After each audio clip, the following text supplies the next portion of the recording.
Fifth. This is our fifth of how to elevate your brand installment by one of our members, Eddie, the owner of Apricot Branding. I want to just thank everybody for supporting and joining. Real quick plug: if you're not a member of the chamber, please join, become a member, and join our newsletter. If you're not a member, if you're not getting our newsletters, a lot of good information.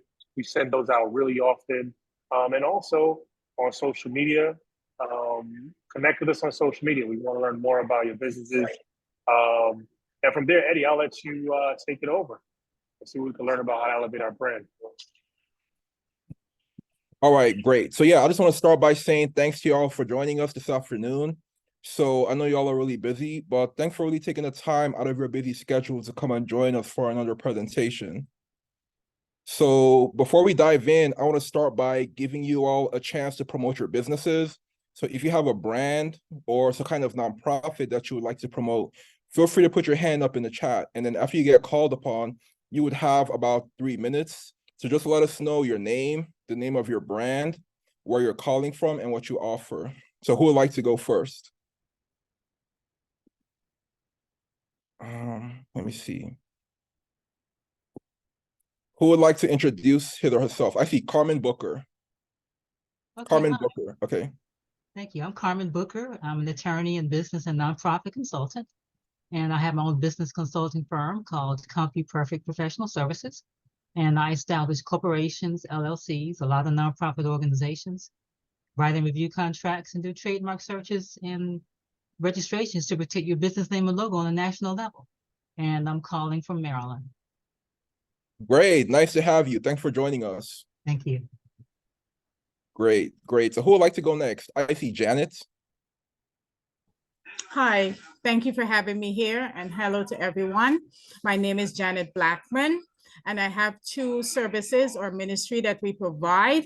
One is NAFALS, that is an online platform, and I'm registered here as an LLC in Maryland, and we cater to folks who are interested in their wellness and well-being, overall well-being, because we're herbalists and master herbalists in our group. Also, we have a platform where we house registered nurses or traveling nurses in our home. Thank you. Great, fantastic. Thanks for joining us. Nice to Thank have you. you. So who would like to go next? Nelson has his hands up, or? Yeah, I'll go. So my name is Nelson Davey. I'm not only the chairman of the board of the Maryland Black Chamber of Commerce, I also own and operate Hudson Benefits Consulting. We're a corporate and small business benefits consulting firm that helps employers grow and scale their business by adding on employee benefits for things like group health insurance, life, vision, dental, and retirement plans. So if you're looking to scale your business and grow your business by hiring and recruiting employees, definitely reach out. Great, great. Thanks for joining us. Thanks for joining us. So who would like to go next? Don't be shy now. All right, who's next? I see Daryl Presley. Good afternoon, everyone. My name is Daryl Presley. I'm coming to you from Baltimore, Maryland. My company is Presley Media Group. We are a strategic communications firm that designs, develops, and delivers strategic communications that protects, promotes, and positions companies, nonprofit organizations, business, political, and community leaders. We help to elevate your brand, position your brand, protect your brand, and promote your brand in the marketplace. Daryl Presley, Presley Media Group. Thank you. Great, fantastic. Thanks for joining us. So yeah, let's just have a couple more people. So who would like to go next? Anyone else, or? Okay, all right. All right, so let's just dive in. So to those who don't know who I am, my name is Eddie Agassi, and I'm a branding expert, speaker, and founder of Apricot Branding. So at Apricot Branding, I help small to mid-sized business owners to really clarify their strategy, refine their design, and amplify their messaging so that way they could achieve bigger results in their marketing and sales efforts. So I also work with the marketing committee at the Maryland Black Chamber of Commerce. I want to thank our leadership team, as well as FSC First, for really helping us to promote this event. So this event is actually part of a larger series called Elevate Your Brand. So I'm gonna start by putting my information in the chat, and then I'm gonna pull up my screen share. Everyone, paste. Okay, let me see. Record, share screen. Okay. Okay, Melissa, could you please enable screen share? Okay, great. Let's see. Play from start. Great. So in our last presentation, we talked about uncovering your brand's uniqueness, and it was all about uncovering the unique value that our brands offer to the world. And it was all about how can we stand out when we're in a highly competitive marketplace. And in this presentation, we'll be focusing on building brand trust and credibility. Building brand trust and credibility. So I've been really excited to get started. I hope you have been as well. We're gonna dive right in, and then we'll go into the Q&A. So in this presentation, we're going to be talking about the importance of having a brand that people know, like, and trust. We're going to talk about how can you really build that trust and really nurture a strong reputation for your brand. You're going to learn about how trust and credibility give you a huge advantage over others. And I'll be providing you with some of the strategies that have been used by successful brands to really build credibility. So first, we need to understand, like, why is trust so important?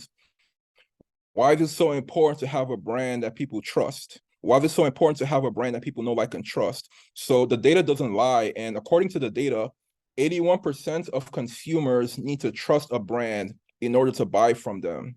So most people, they need to trust your brand in order to buy from you. And this is according to a study by Edelman in 2019.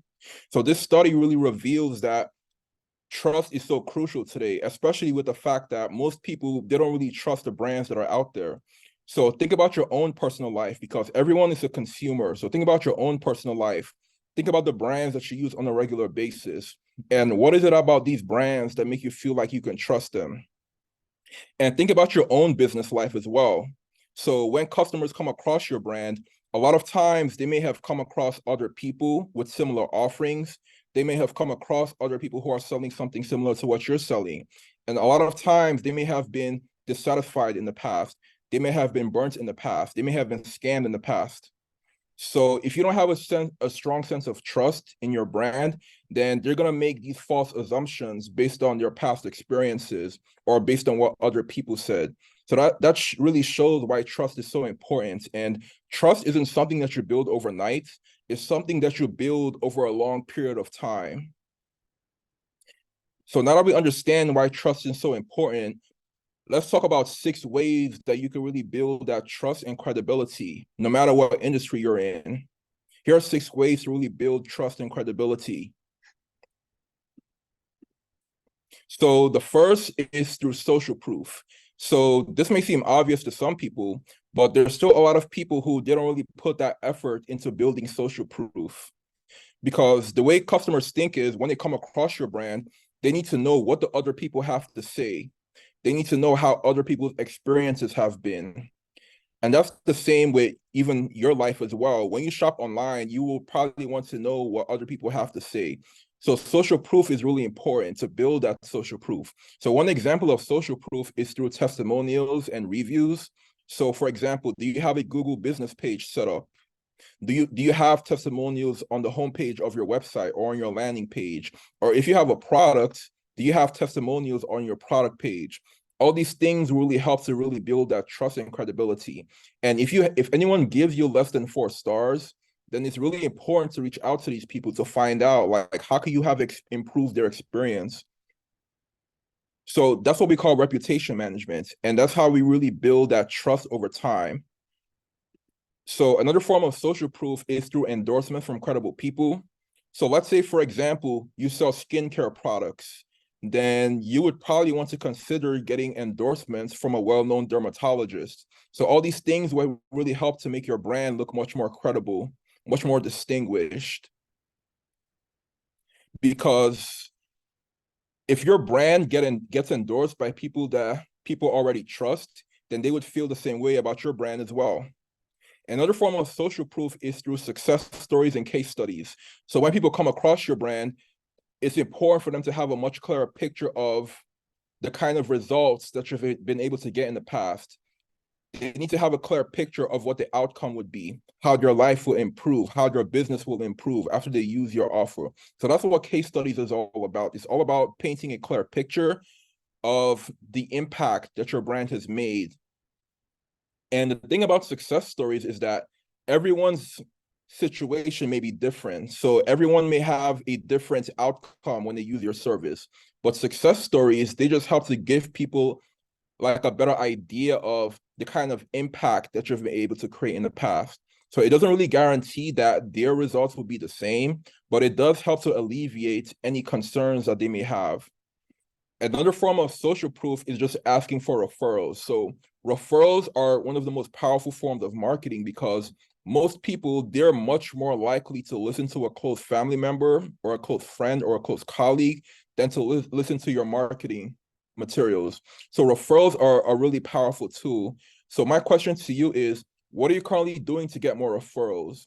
So some people, they like to wait for it to happen naturally, but a lot of times people are busy. So you might need to ask them for it.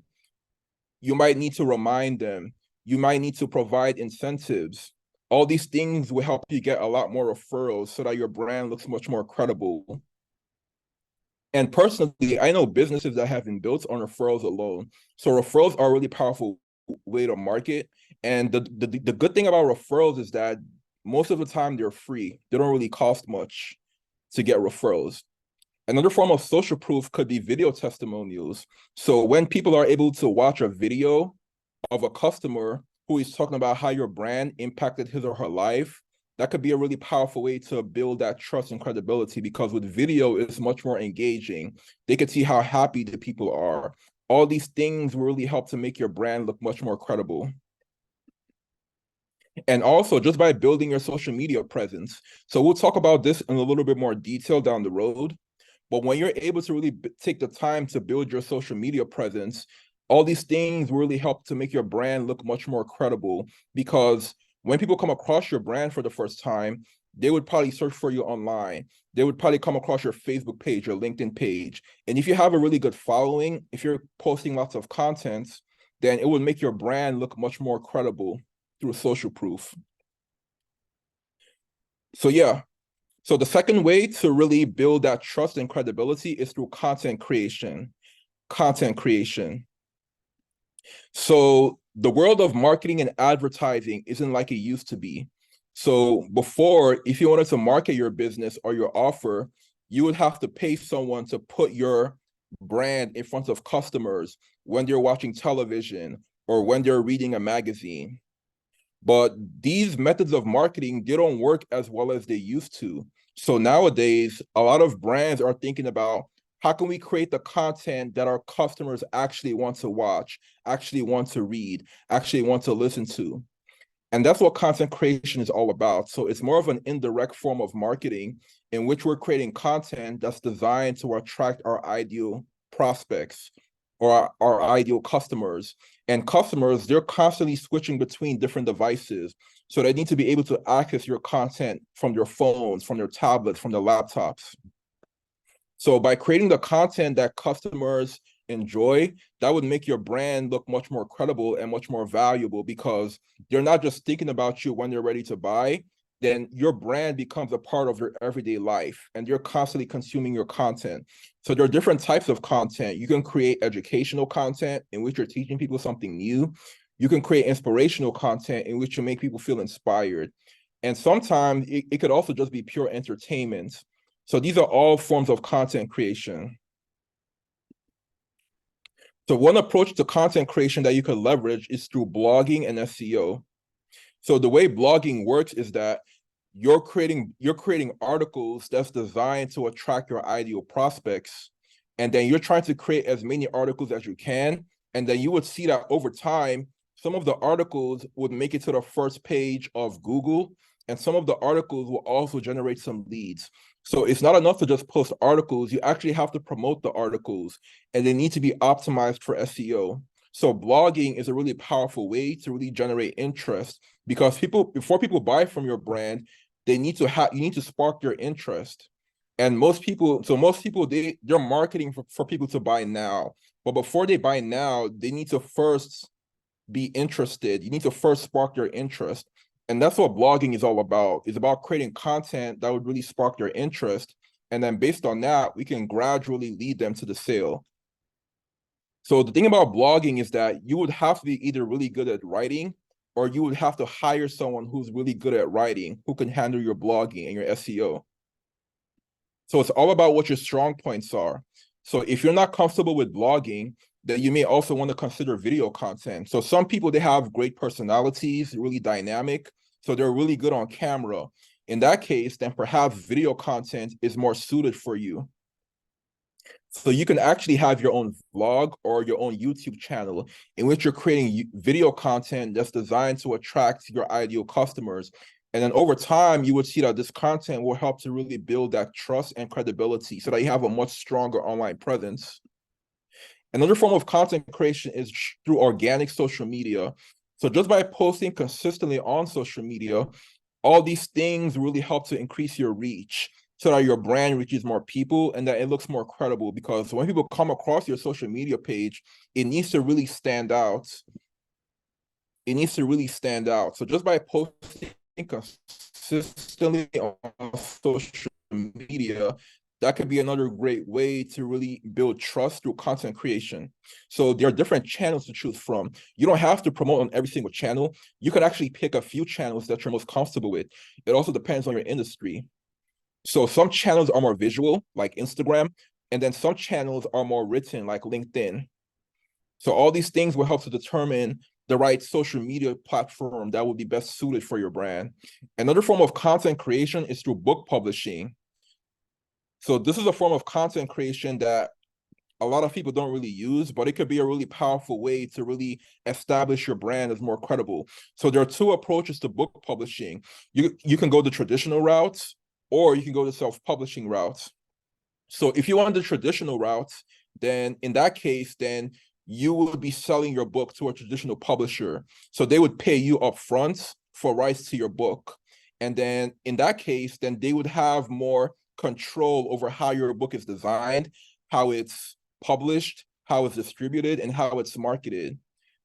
So the thing about traditional publishing is that you'll probably be paid a little bit more, but you would have less control over your book.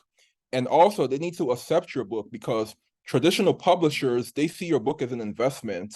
So they're only trying to pay for books that they feel have a high chance of becoming a bestseller. So this process can be really long. So if traditional publishing isn't right for you, then you might also want to consider self-publishing. So if you were to consider self-publishing, then you would have more control over how your book is designed, how it's formatted, how it's marketed, how it's distributed. So the way people approach self-publishing is that they're not publishing to sell books. They're publishing to build their credibility. So just by saying that you're a published author, that would really help to make your brand look much more credible. And then it would help to really open the doors to a lot more opportunities for you as well. Another form of content creation is through Quora. So Quora is a platform where people ask questions, and then these questions get answered by thought leaders in different industries and niches. So just by consistently answering questions on Quora, that could be a really powerful way to really build that trust and credibility online and attract more leads to your business. So which of these platforms have you considered? Which of these strategies have you considered? Another thing about content creation is that you can repurpose your content. So you don't have to post brand new content every single time. You can actually take your answers on Quora and you could turn it into a blog post. And you could take your blog post and turn it into a video or a book, or you can take your video content and turn them into social media posts. So these are all ways to repurpose your content. And you can actually rephrase it. You can refine it, make it better. You can make it shorter. So it's all about being creative in how you create your content. So yeah, so another approach to really building that trust and credibility is by offering free value up front. So there's nothing wrong with offering free value up front, because by offering free value, that helps to really establish the relationship between you and your customer. So think about when you went to a restaurant and then they allowed you to sample their food for free. The reason why they're doing that, they're allowing you to sample their food, is because they know that just by expressing interest, you're already halfway to the purchase. So just by sampling their food, you're already expressing interest. And out of the people who sample the food, a huge fraction of them are most likely to buy the whole dish. So by offering free value up front, you're giving your prospects a taste of your expertise so that they're much more likely to buy what you have to offer because it looks more credible. So one form of free value is through free gifts. So you can actually think about what kind of free gift can I offer? So you can offer a free gift to new prospects, or you can offer gifts to reward people who have been loyal to your brand already. Or you can also offer lead magnets. So lead magnets are also called reader magnets if you're an author, but if you're a business owner, then it's called a lead magnet. And it's basically a free offer that you provide in exchange for email addresses. So it's all about what kind of free value can I offer that will help to generate leads for my business. So by offering these lead magnets, that really helps you to build rapport and establish that trust among your new customers. And also, there's also the high value content offer. So the high value content offer is similar to the lead magnet, but it was made popular by a marketer named Sabri Subi based in Australia. And the high value content offer is similar to a lead magnet, but it's much more detailed, much more compelling. So what kind of high value content offer can you provide to really attract people into your sales funnel? So a high value content offer, it could be a free ebook, but it just needs to be really valuable, really compelling. So all these things help you to really build that trust and really attract more prospects to your business as well that you can really keep in touch with. Another form of free value is through free consults. So this isn't as effective as the others, but it could still work as well. So by offering free consultations, this can be a great way to really establish that relationship and get to know your prospects a little bit more and really give them a taste of your expertise. So what kind of free value are you currently offering in your business? And if you're not offering any free value, then most likely you're missing out on potential leads. So yeah. And then another way to really build that trust and credibility is by leveraging design. So design is one of the most underrated forms of marketing, but the goal of design in branding and marketing is not to do a bunch of decorations. The goal of design is to really build that trust and that credibility so that your brand looks trustworthy, more well-established. So when people come across your brand for the first time, the way they think is that they're developing these subconscious conclusions based on how your brand looks. So your brand needs to really draw them in. It needs to look really good, really professional to really draw them in. So think about all the different ways that customers interact with your brand.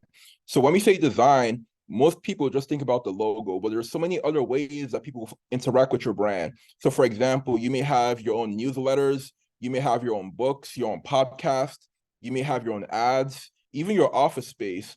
These are all branded touch points that people use to experience your brand. So how do customers find you and how do they interact with your brand? And how can we really optimize these different channels so that it's much more trustworthy and it's much more compelling?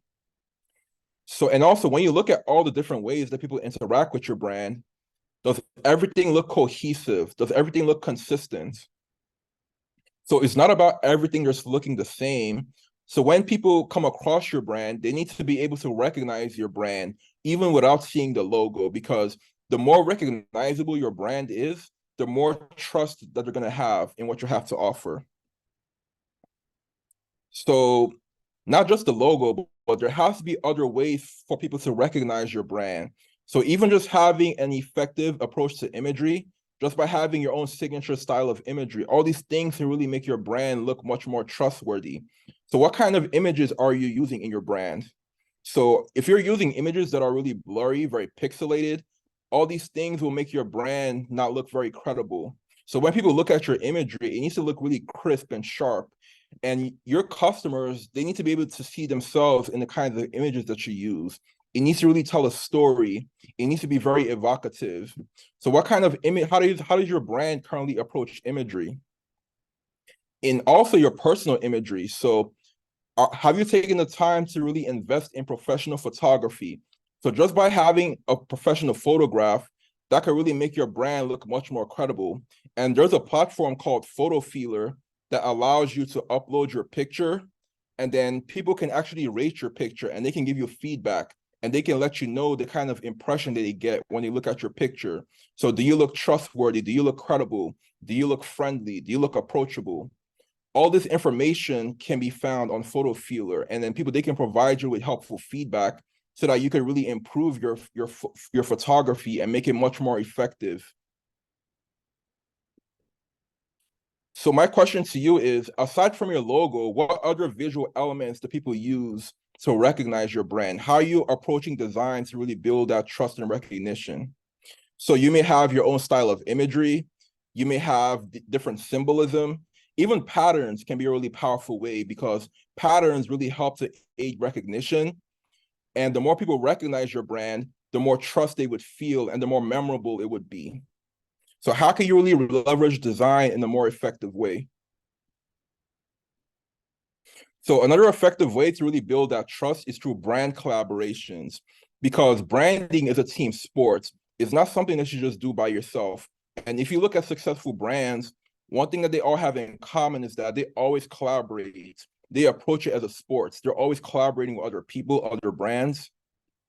So there are different approaches to collaboration. So for example, you can collaborate with nonprofits. So it could be a local nonprofit or a local church or a local community initiative. All these things will help to establish your brand as much more credible, as a brand that really cares about the community, that cares about people, the environments, the community. And also, there's a platform called SmallGifts, GYFTS, that allows you to easily collaborate with nonprofits so that when people make a purchase, they would also be able to donate to their favorite causes as well. So these are all ways for you to really collaborate with a local nonprofit in a way that's mutually beneficial. You can also collaborate through influencers. So this may be a little bit harder to get, but you don't have to really get the big influencers right now. Right now, you can just get the micro influencers, just people who your customers already trust, already seen as credible. So when you collaborate with these influencers, they would feel the same way about your brand as well. You can also collaborate with indirect competitors. So your indirect competitors, these are people that they're not selling what you're selling, but they're trying to speak to the same target group as you are. So by collaborating with indirect competitors, you're able to market together and reach the same people without having to compete against each other, because you're not selling the same thing. You could also collaborate with complementary brands. So complementary brands, these are brands that they're not selling what you're selling, but customers, they often buy their products along with your products as well. So let's say you sell toothpaste, you would probably collaborate with a company that sells toothbrushes and sell bundles together. These are all forms of collaboration with complementary brands. And also just events collaborations. So by doing events with brands that your customers already trust, that would really help to boost your credibility as well. So here are some examples of successful brand collaborations. So one example was when DoorDash collaborated with Feeding America. So DoorDash is a brand that focuses on primarily food delivery, so delivering food, while Feeding America is more of a nonprofit that's focused on fighting hunger in the United States.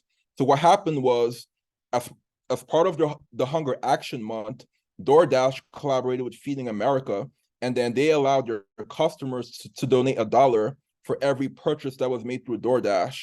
And then they were also able to reward their customers by providing them with $5 off their next purchase. So all these things really help to make DoorDash look more credible, and it also helped to really raise funds for Feeding America as well. So by collaborating with nonprofits, that could be a really powerful thing. Another form of collaboration was when Spotify collaborated with Uber. So Spotify and Uber, they may seem very different, but they're actually complementary brands, because when people ride in Uber, they want to listen to their favorite songs. So Spotify collaborated with Uber, And then when people ride Uber, they were able to listen to their favorite Spotify playlist. And so this helped really improve the experience of riding Uber.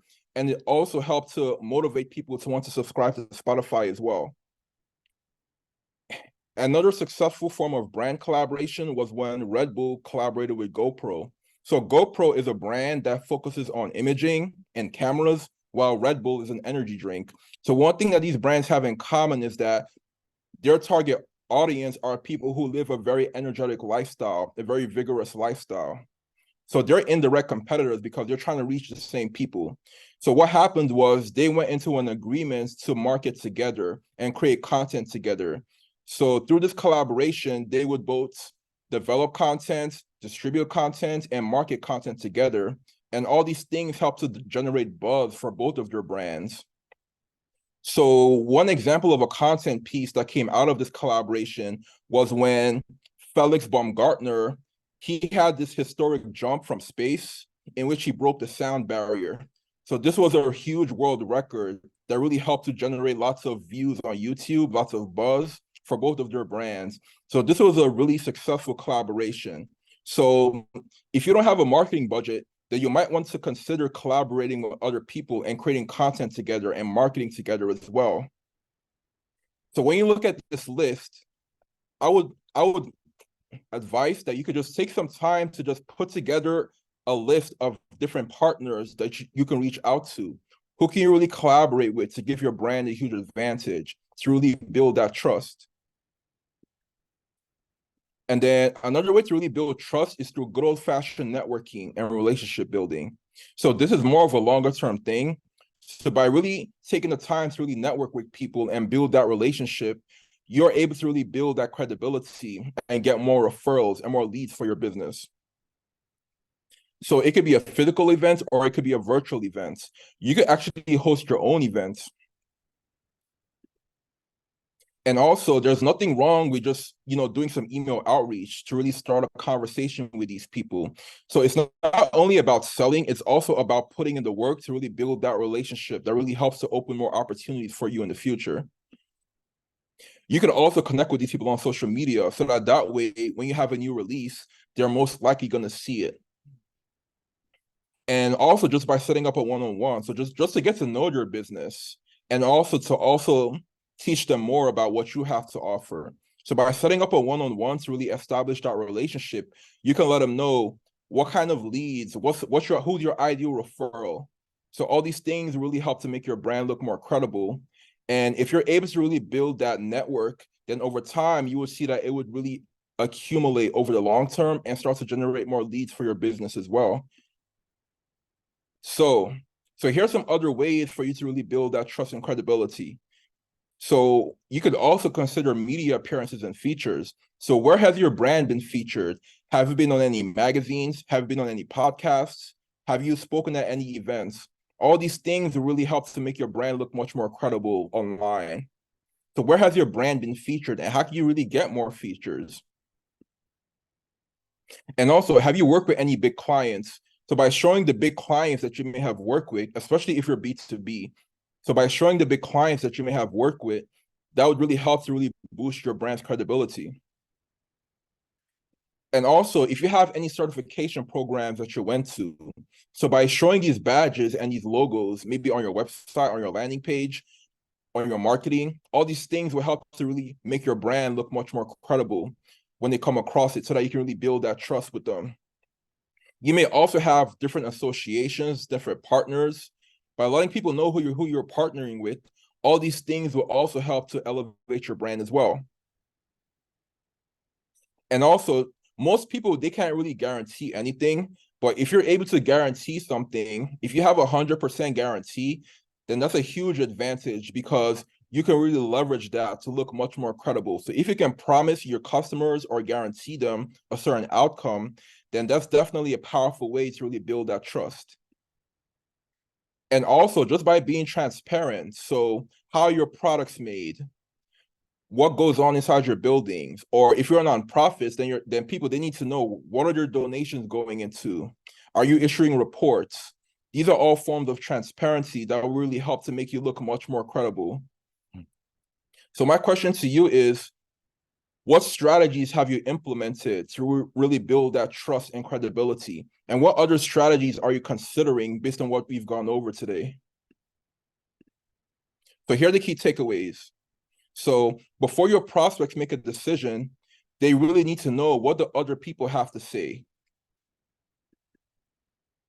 And through high quality content, your brand can really stand out as much more credible. So by creating the content that your customers need, that can really help to build that rapport over the long term. By offering free value up front, you're really proving your expertise and you're giving people a taste of what your brand has to offer. So that's a really valuable way to really build that trust. So what kind of free value can you offer? And also, the goal of design is not to do a bunch of decorations. The goal of design and branding is to build trust so that your brand looks much more trustworthy, much more credible. So branding is a team sport. So by working together, everyone wins together. And lastly, your network today will shape your net worth tomorrow as well. So let's dive into the Q&A.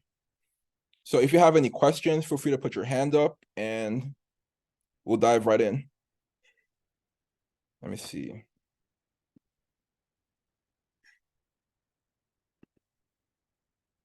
So who has a question?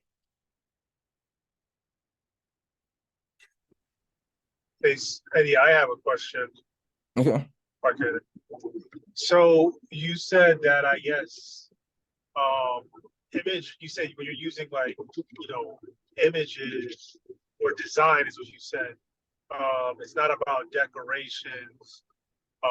It's more so about, I guess you said it was more so about just, I guess, how uniform it is. I guess I didn't really understand. Can you give me an example Okay. of how images, how decorations, not decorations, but more like what it should be instead? Yeah, so if you look at successful brands, one thing that they all have in common is that they have an effective approach to design. So they're not designing just to do a bunch of decorations. They're actually trying to be very strategic about it. And they're trying to look very consistent, very cohesive. So any successful brand can be a great example. So it's not just about the design of your logo, it's also about how your brand looks as a whole. So the kind of images that you're using. Even if you have a product, it's the design of your product, how your product is packaged, even the design of your office space, all these things matter. Everything works together to really build that trust. And like even the images that you use. So a lot of people, they don't really take their images very seriously. So by really taking your images more seriously, that's a really powerful way to really build that trust because our brains process images really quickly, images and colors. So that's one of the most powerful aspects of your brand's design. So it could be your professional headshot. It could be like the picture of your products or the picture of your team or the picture of your office space. So it's all about how can we really leverage design so that it's much more effective and it really drives home the message. You know what I mean? Yep, I got it. I'm thinking more so, I guess, because, sometimes I send out, whether it's quotes or just like, material like contracts. And I think what about in things like that? Does it matter with things like that as well? Or only everything, when you're just like marketing? Yeah, everything matters. Yeah, everything matters. Mm-hmm. Just all the different ways that they interact with your brand, right? Everything matters. Everything needs to be really optimized, Like I've seen sales increase just by improving the design of a proposal. So like all these things matter. Yeah. And it's not about just, looking pretty. It's just more about looking more trustworthy, more credible, more professional, more like a well-established brand. So, because customers subconsciously, they could tell if your brand doesn't look, like a well-established company. They could tell if, if something doesn't look right, whether it's subconscious, they can still tell. Yeah. So what design does is that it taps into that primal brain that's responsible for decision making. So the primal brain likes to jump to conclusions based on the first impression that customers have with your brand. So design is what really shapes that first impression. So it needs to really hook them in at first sight. Yeah. So yeah. Nelson, any other questions or No, that's it. That's it. I think some people have some questions in the chat. okay. Okay, so I see Kelly Dominique. So she asked about Photo Feeler as a platform to get feedback on your photos. So she asked if there's a similar platform to get feedback on logo design. Well, not that I know of, but if you know someone who's an expert, then they can definitely take a moment to review. There are also blogs as well that could really provide you. I even have an article where I talk about like how to like determine how effective your logo is. And remember, it's not just about the logo, it's more about how your brand looks as a whole. So like, if the brand as a whole doesn't look very good, then it's not going to matter how good the logo looks, and also vice versa. So it's about, what are the different ways that people interact with my brand, and how can I really optimize everything so that everything looks much more trustworthy, much more effective at delivering my message. All right, so I see Daryl Presley. So Daryl Presley said, do you have an example of a company where their designs show their credibility? Yeah, that's pretty much every successful brand. So think about, Nike, Apple, they all have an effective approach to design. Even when you come across a MacBook, you can tell it's a MacBook even without seeing the logo. So and even McDonald's, like these are all successful brands that have a really effective approach to design. Even for personal brands, like if you look at people like, Oprah Winfrey, even Grant Cardone, not everyone likes him, but he has like a really effective approach to design when he's marketing. So yeah. All right, then someone asked, what's the name of the organization that allows people to give back? So the name of the organization that allows people to give back is called Small Gifts, GYFTS. So I'll put the name in the chat. So it makes it easier for you to collaborate with nonprofits so that when customers make a purchase, they would be able to donate to their favorite cause as well in their local community. So let me see. Eddie, I have one more question. Yeah. So you also mentioned about connecting with influencers, but they don't necessarily have to be like a national influencer. They could be a smaller. How can you identify? Like, I guess, I guess it'd be hard to just give amount of followers or something. But how can you kind of gauge who might be an influencer that's appropriate for your business, and then how can you approach them? Okay. So yeah. So, well, based on what you're offering, so let's say you offer skincare products, then like a good example of an influencer would be someone who does a lot of blogging around skincare, or maybe a well-known dermatologist. These are all examples of influencers. So based on your industry, it should be pretty easy to tell. Or like, let's say you sell financial services. There are lots of platforms and podcasters who like that's what they're known for. So by connecting with these people and collaborating with them, that could be a great way to really boost your credibility. And you might not get David Ramsey, but there are definitely other people as well. So it's about reaching out to as many people as you can, and then you would see that some of them would respond. Yeah. Mm-hmm. Okay, thank you. I have a question. How do you reach out to your local influencers? Yeah, it's all about just reaching out to them just to start a conversation. So like I said, you might not get the bigger influencers, but the smaller influencers, they're really very approachable. So for example, let's say you have a blog, like you can actually quote these people in your blog, and then you can let them know that, hey, I quoted you or I linked to you in my blog post. And then that could be a great way to really start that conversation.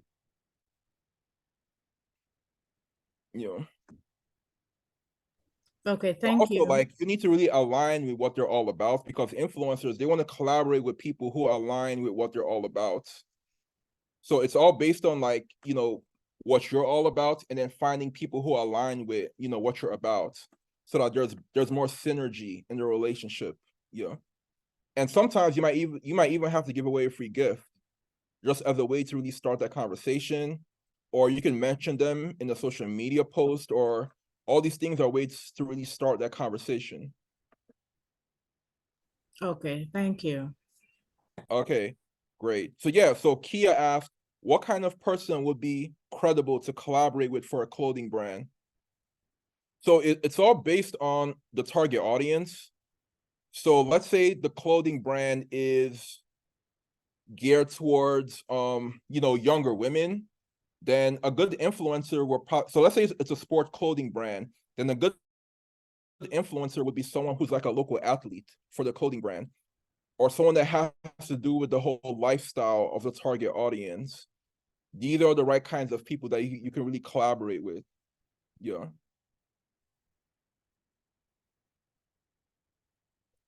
Great. So I see, who else has a question?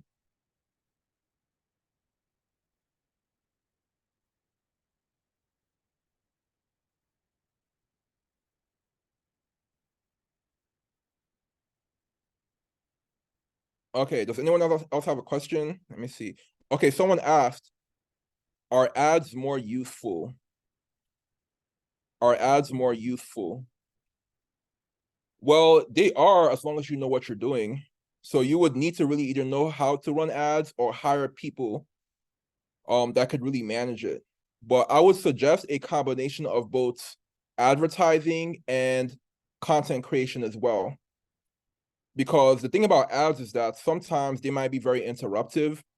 So by creating content, it's more natural. So you're naturally attracting your interest based on what their interests are. And then you're able to then create desire for what you have to offer.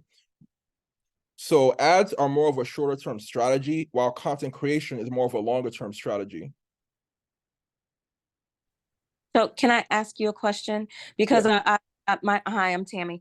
I've been like just reading all these different things. I took a class on Udemy, and they're pushing like ads, like Facebook ads, Instagram ads for people who don't want to post every day, or people come to your page, they're not going to see your content if they don't come to your page. So it's almost like when we're talking or we're Googling things and we look up, oh, need a mental health provider, and then all of a sudden the ad comes across in your Facebook feed. It's almost like talking to the whatever platform you're on. So I was just trying to get more information on the ads, because it seems like there's really a big push for ads if you want to convert clicks to money, basically. Yeah, so ads are more of a shorter term strategy, right? It's more for customers now. So you're paying them to put your brand in front of your customers right now, but it doesn't really guarantee that they're going to buy right now. A lot of times people buy later. But the thing about content creation, organic content creation, is that it's more of a longer term strategy. So the content that you create today can get your customers over the long term. But for ads, the thing about ads is once you stop running ads, you're going to stop generating leads. You know what I mean? Got it. Yes. Yeah. So not at top of mind, it kind of goes away. Yeah. Once you stop running ads, you're going to stop generating leads. So I would say probably a combination of both. It also depends on what you're comfortable with and what your budget is also. Yeah, because Okay. content creation is free, right? It doesn't cost anything to create content, but it just Right. it takes much more time. Yeah.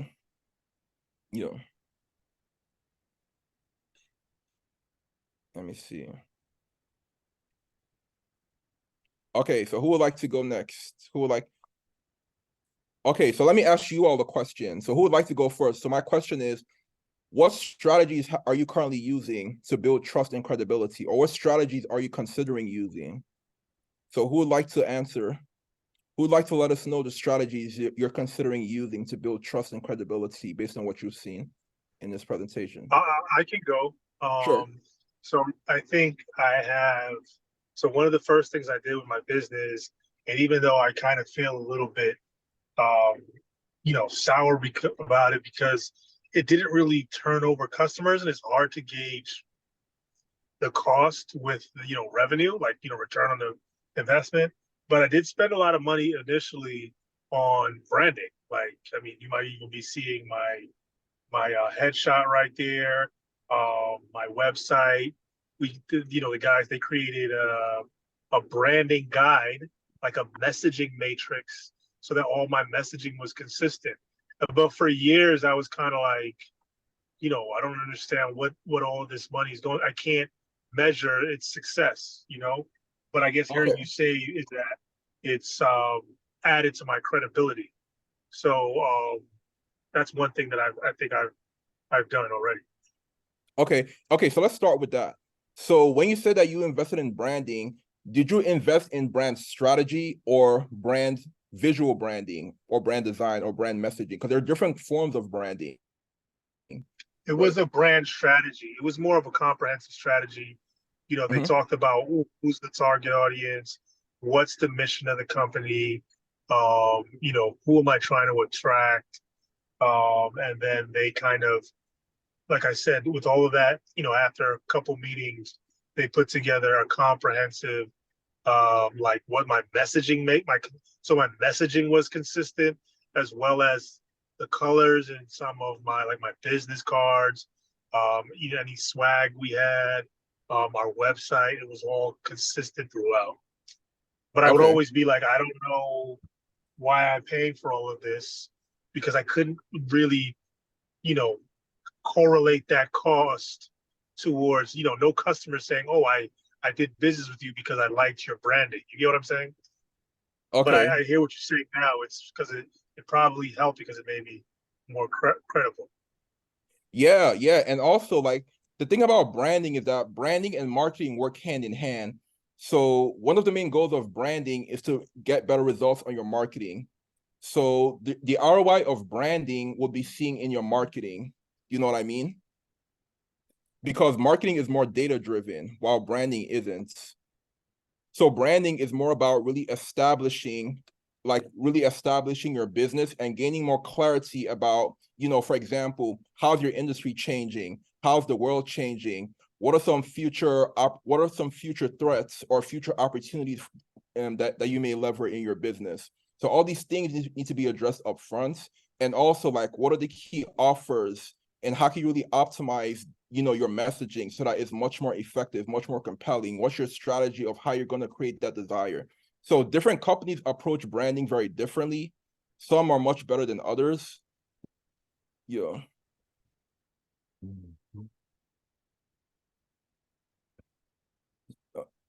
You know what I mean? Yeah, I definitely know. I definitely know what you mean. And I think maybe, another thing that I've done is, even with the chamber, right, is do webinars in my industry, um, you know, for our members, right? So just putting on a I'm in financial services. I do employee benefits consulting. So I've Yeah. done webinars on that for the chamber, and I think that's also added to my credibility. Yeah. Yeah. Yeah, exactly. So yeah, it also depends on your industry. So like how you would approach branding and marketing also depends on your industry as well. So for example, if you're selling like a really high ticket offer, then that's going to be much, harder to sell compared to like a lower ticket offer. Right? Because you would, so like my question to you is, do you currently have a sales funnel in place? Do you have a system in place that you're using to generate leads? No, I don't have a funnel right now. It's not optimized. It's more so kind of referral based, Oh, but okay. it's not intentional referral based. And but that's pretty much what it is referral based. Oh, okay. Yeah, referrals are the cheapest form of marketing, but even when you get a referral, that's still a part of your brand. So there are three ways to look at it. So there's brand strategy, and then there's brand building, and then there's your brand. So your actual brand, that's just how your company is perceived. That's how they feel about your brand in their minds. So even by getting referrals, that's still a form of branding because it's more about how people how they perceive your business, or do they perceive you as credible? So if you're telling me that your business gets a lot of referrals, and I would still say that you have a very strong brand. And then brand building is just what you're doing, what you're actively doing to really build that trust, build that credibility. So like through content creation, through events, things like that. So I would say just, just continue what you're doing, and just as long as, it's all about what's working best. So it's more of a science. So it's about finding out what's working best, what am I most comfortable with, and just continuing with that over time. Mhm.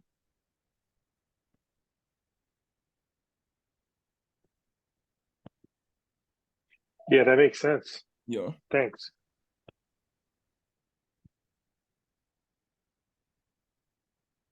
Okay, so who else would like to share, like, what strategies are you currently using to build trust, or what strategies are you considering? I can go. This is Roethia. Sure. I have put in a chat. Currently, I'm doing social media and trying to get my rhythm with blogging. Okay. But I've also done some speaking, and I'm trying to get more into the speaking space Okay. to help get, more eyes on me and understanding what I do for work, and to establish that credibility aspect. Oh, okay. Yeah, fantastic. So, you're doing what you're supposed to be doing, because speaking is a really powerful way to really build that trust. And I would highly recommend, especially if you have a personal brand, right, is to just get on stages, right? Because a lot of people are very shy. So if you feel like you're comfortable with speaking, then that's a huge advantage. Yeah. Thank you. Yeah. All right. So who would like to share, like, what strategies are you considering? Janet. Yeah.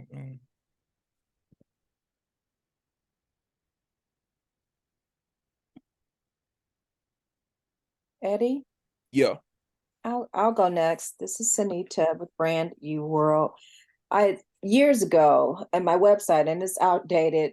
I got referrals, and I asked some of my clients to write a little paragraph, a review of their experience with our company. But if I go back and look at it, I'll see it's really outdated. So I need to go back and start doing that again. Yeah, absolutely. Absolutely. Like, the thing about reviews is that it's a really powerful form of marketing that doesn't really cost much to do. It was free. Yeah, exactly. So it's little to no money. So, like, if you don't have a marketing budget, I would say probably try to see, how can you get more reviews and, more referrals. So that's a great place to start, especially when you're just a new business.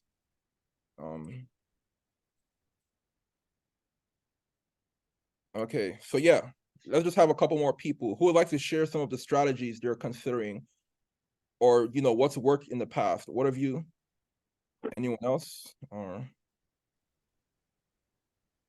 Hey Eddie, it's Ade here. Um, I think my strategy so far has been a combination of also social media, but I actually have an email newsletter, that I okay, send out with it's usually like three like actionable like tax, business tips that you can send, you can take and kind of run with and do something with to help your business and I just send it out like once a week. I've been consistent. It's like probably the one thing I've been most consistent with like since I started this. But yeah, I just sent my seventh one out like this morning, So mhm. like every week, every Thursday at like 7:35, I pretty much just schedule it to go out at that time. And I've had like prospects like just mention like, hey, I read your newsletter the other day. I like this little thing that I was doing. So it's been working out pretty good. Yeah, fantastic. So newsletters are like one of the most underrated forms of marketing that's out there.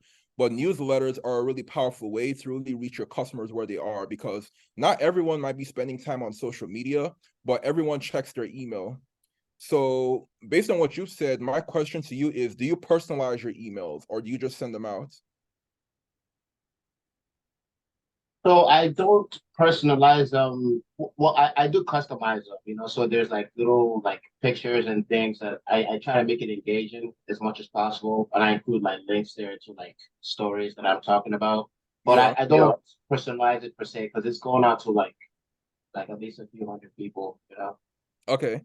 Yeah, so if you're able to collect both their names and emails and reach out to these people, that could be another great way to really improve your open rates and your click-through rates. Because, you know, customers, they love personalization. They like to be called by their name. So all these things will help you to get more results on your email marketing efforts. But it's really good that you're building your email list. You know, I would say, continue what you're doing and probably think of maybe providing a free offer in exchange for emails so that way you can build your list even more. No, thanks, Eddie. I'm gonna do that. Okay.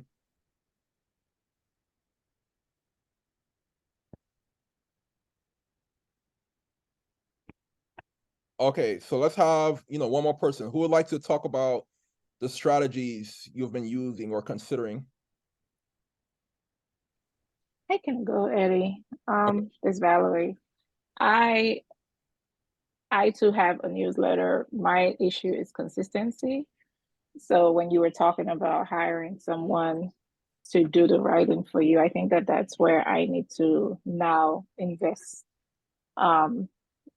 in to get someone to do some of the writing for me, because while I have all the ideas, I just can't sit down and get the writing done. Okay. And I'm on social media, Instagram and Facebook. Okay. And I do have a blog on my website, but also consistently publishing news article in there would be my biggest thing is consistency. I every time I listen to you talk, I think I know my issue is consistency. But my business is 90% referral right now. Okay. Yeah, fantastic. Like I said, referrals are really, really powerful too. So even in your blogs, right? Maybe in your blogs, do you allow people to share with other people? Do you remind people to share with other people? Do you have calls to actions in your blog posts? No, I did not, but that's something I should do. Yeah, absolutely.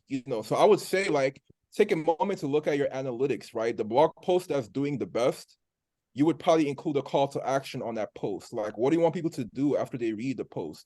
And even for your email, so for your e-blast, do you consider yourself a really good writer, or is that something that you like to do or that you feel comfortable with doing? It is not something I like to do. Oh, okay. Okay. Right. So that's why I would have to source that. I would have to outsource that. Yeah, sure. And the thing about e-blast is that they don't have to be too detailed. They don't have to be too long. So you don't have to write too much, right? So no one likes an email that's too long. So you could I'd say just keep it short and sweet, right? The goal of the e-blast is just to remind people that you're still there and just to keep just to stay in mind for when the opportunity comes and really build that trust. That's true. So, yeah. I think I overthink it, and because I'm thinking, oh, I should have at least 3 different sections, but that might be overwhelming myself. And I just need to keep it simple, right? Yeah, even one paragraph, right? Even just telling people Merry Christmas, that can make a huge difference. Or, just reaching out to them like Happy Birthday or something. All these things make a huge difference. Like the emails don't have to be too long, just really short and to the point. Short but valuable. Yeah. Okay. Thank you. Sure. All right. So yeah. Hey, Eddie, one quick more thing. I'm sorry, I know you're probably wrapping up, but you just talked about writing content. What are your thoughts on artificial intelligence and writing content, like Chat GPT and things like that? Yeah, so the thing about things like Chat GPT is that it's more of just something to help you, but I wouldn't recommend just relying too much on Chat GPT. It's just to help you for times when you may have writer's block, right? Just to really get your thoughts going. But I wouldn't really recommend depending on Chat GPT because a lot of the content that's released by Chat GPT, it's more generic, right? And when customers read it, they can really tell that it's not really you. It's gonna seem very robotic, very generic. And also, if other people type in the same prompts into Chat GPT, they would get nearly the same answers as well. So Chat GPT is not really tailored to your brand or to, how you want to communicate. It's more about just something to really help you to come up with ideas. You know what I mean? It's almost like a writing aid, maybe help you generate ideas and things like that, maybe. Yeah, like Grammarly kind of that helps you to proofread. It's just something to help you, but you can't really depend on these things, you know. So just to assist sometimes, yeah. So yeah, so it all depends on what you have available. So like, you know, some people they just have no one available and you know they're not good at writing and they don't have much of a budget, then they would just use AI. But like it's just good to keep in mind that you know what you get from AI, it'll be more generic. You know, the tone will be very generic and it won't be tailored to your specific character, your personality, because when people read your writing, you know, it needs to really reflect, you know, what you're like. It shouldn't look very generic or it's not really gonna connect with them. Yeah. So that's so yeah, you know, probably try Chat GPT and try to just customize it so that it's more tailored to you, you know, your specific tone of voice, so that it's more like you. And so yeah.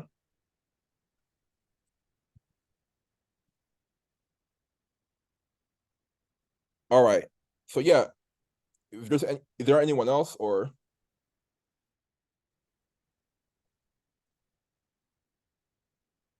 All right. So yeah, if there's no one else, then you know it's been really great to have you all this afternoon. And we can just end it right here. And so in our next presentation, we'll be talking about achieving brand clarity.